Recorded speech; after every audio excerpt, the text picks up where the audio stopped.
Hello students, please subscribe the channel, drop a like, share and comment. This is exercise number 24 of the Progressive Monthly Magazine, September 2022 on the speed of 100 words per minute. Start. Sir, efficient use of land resources is a strong imperative. States will be encouraged to adopt unique land parcel identification number to facilitate IT-based management of records. The facility for transliteration of land records across any of the Schedule 8 languages will also be rolled out.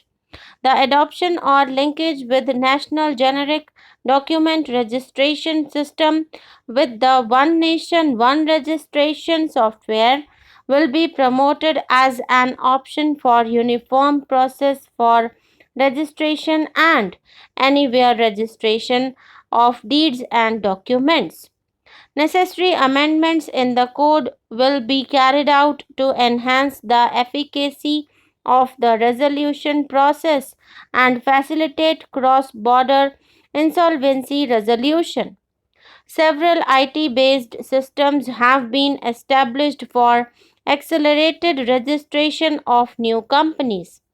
Now the Center for Processing Accelerated Corporate Exit with Process Reengineering will be established to facilitate and speed up the voluntary winding up of these companies from the currently required 2 years to less than 6 months. Government rules have recently been modernized for the needs the Amrit Kal. The new rules have benefited from the inputs from various stakeholders.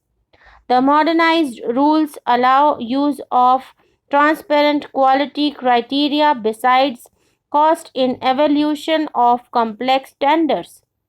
Provisions have been made for payment of 75% of running bills mandatorily within 10 days and for encouraging settlement of disputes through conciliation. As a further step to enhance transparency and to reduce delays in payments, a completely paperless end-to-end online e-bill system will be launched for use by all central ministries for their procurements. The system will enable the suppliers and contractors to submit online their digitally signed bills and claims and track their status from anywhere. To reduce indirect cost for suppliers and work contractors, the use of surety bonds as a substitute for bank guarantee will be made acceptable in government procurements.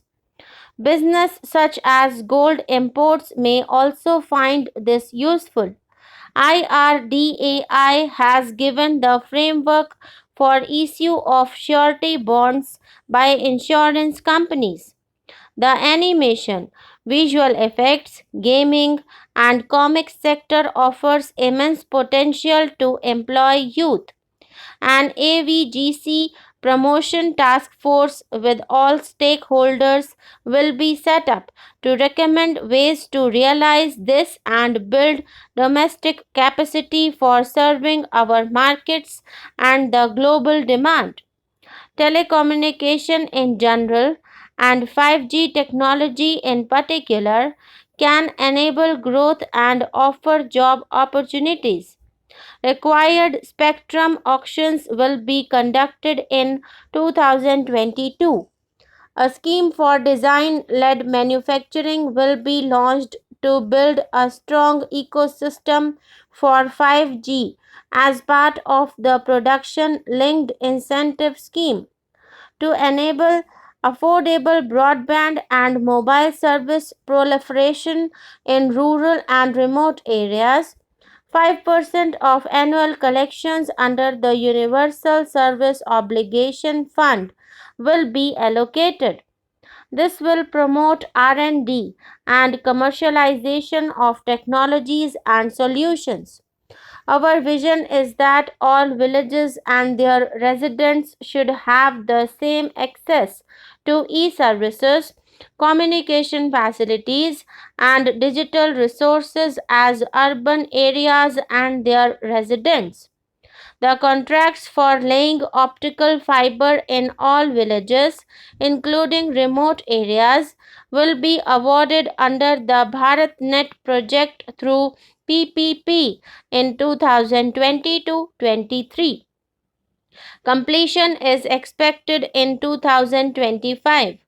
Measures will be taken to enable better and more efficient use of the optical fiber.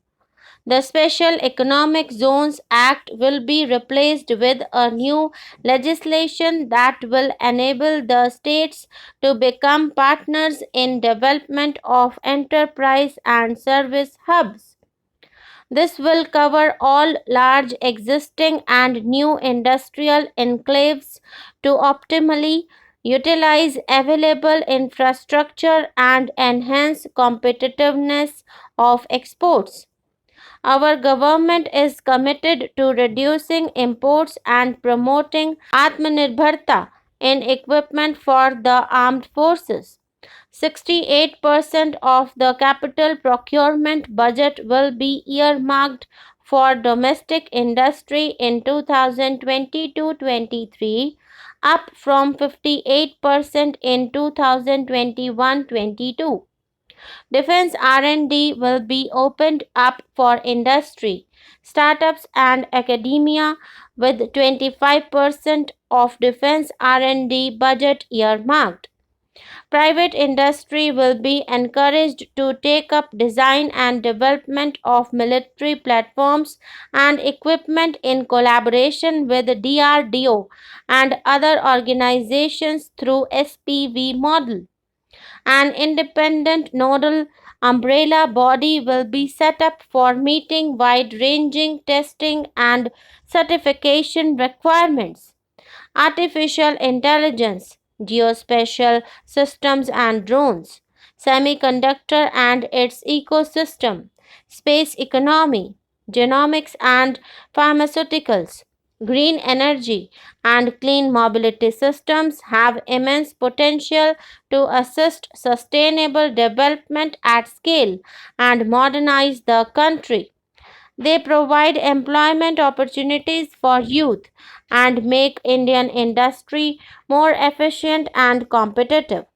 Supportive policies, light touch regulations, facilitative actions to build domestic capacities, and promotion of research and development will guide the government's approach for R&D in these sunrise opportunities, in addition to efforts of collaboration among academia, industry and public institutions, government contribution will be provided. The risks of climate change are the strongest negative externalities that affect India and other countries.